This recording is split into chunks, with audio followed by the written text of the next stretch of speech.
Been a minute since I posted a video on this channel. I've been mainly focusing on posting stuff on my TikTok page, growing my business, but I want to keep the schedule roughly the same.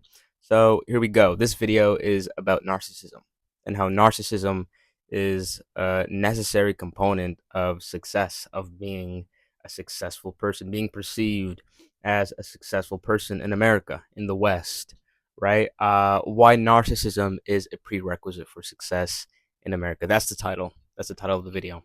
So, let's just get right into it. The myth of humble success. And if I'm looking this direction, it's because I got notes written down behind me on the wall behind me. That's the reason why.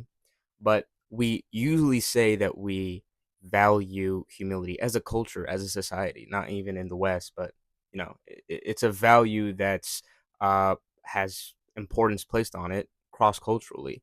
But what we actually reward is visibility in the West, at least within the scope of capitalism. The corporate world.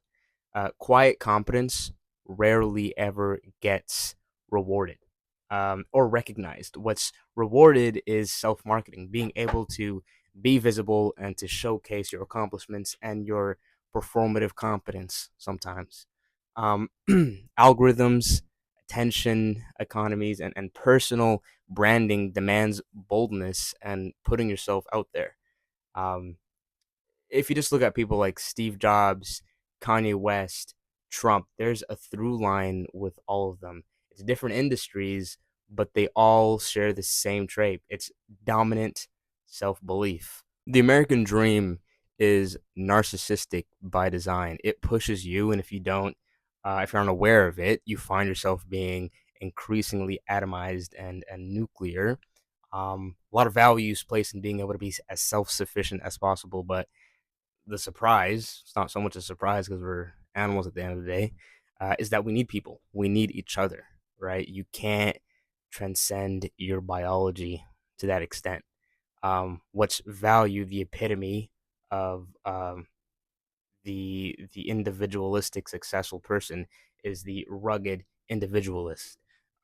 It's foundational to the myth of American identity. It's showcased in Western films and in popular culture. But be your own boss, hustle harder, wake up and grind, and you're only one move away. They're all just echoes of grandiosity, um, and they have the facade of confidence.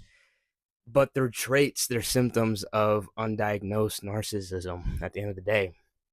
Capitalism favors those who project certainty and personal exceptionalism. Whether or not it's actually grounded in truth is irrelevant.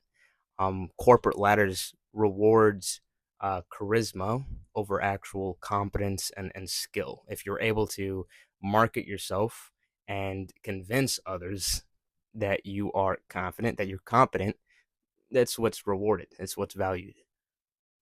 This leads to the question of the distinction between performative confidence and pathological narcissism, pathological undiagnosed narcissism. Now, what is the key distinction? Um, Competence and confidence is socially adaptive, whereas pathological narcissism is destructive. When we were isolated to our tribes or groups, our nuclear groups, right, that were limited to 150 people, maybe plus or minus 10 or 20, people that were narcissistic and selfish were slowly selected out of the group. They weren't successful. They weren't able to mate. They weren't able to rise as far as status goes within the group.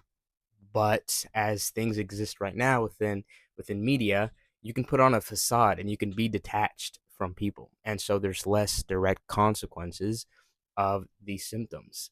Is it breeding more narcissists, or is it it's like the chicken or the egg kind of thing? Which one started first? um the other thing is that in the West, people are taught to sell themselves, that you sell yourself at any point in life, whether it's for an interview, a job, um dating, networking, whatever. right? Everything is a sale.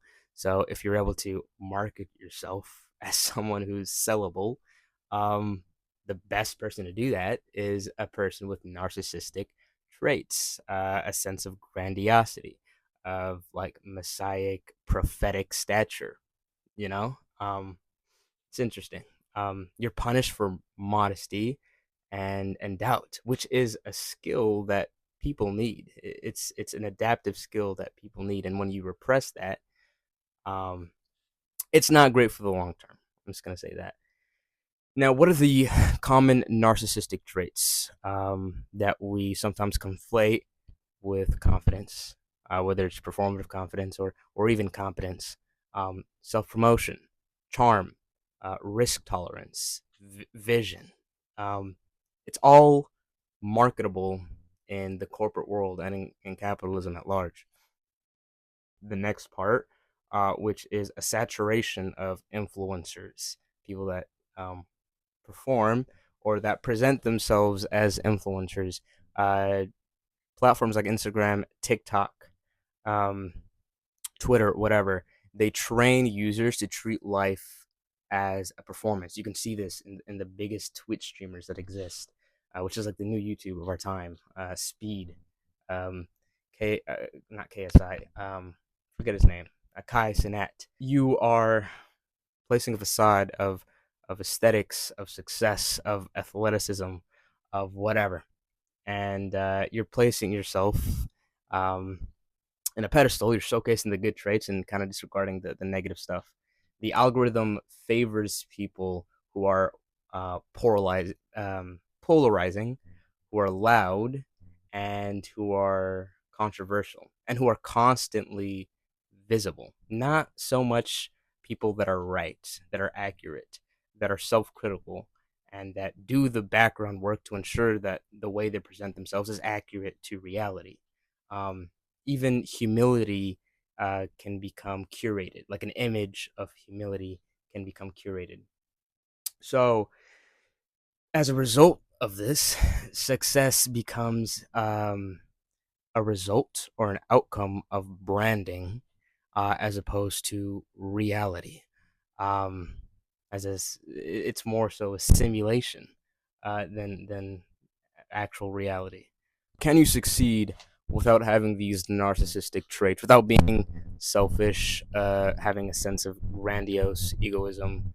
Um, I think you can. I think you can, but I think it's slower, it's quieter, and it's more behind the scenes. Um, it requires delayed gratification and more growth internally as opposed to external validation. It's harder, but like everything in life, the harder things are more fruitful for you and for people that you know in your life.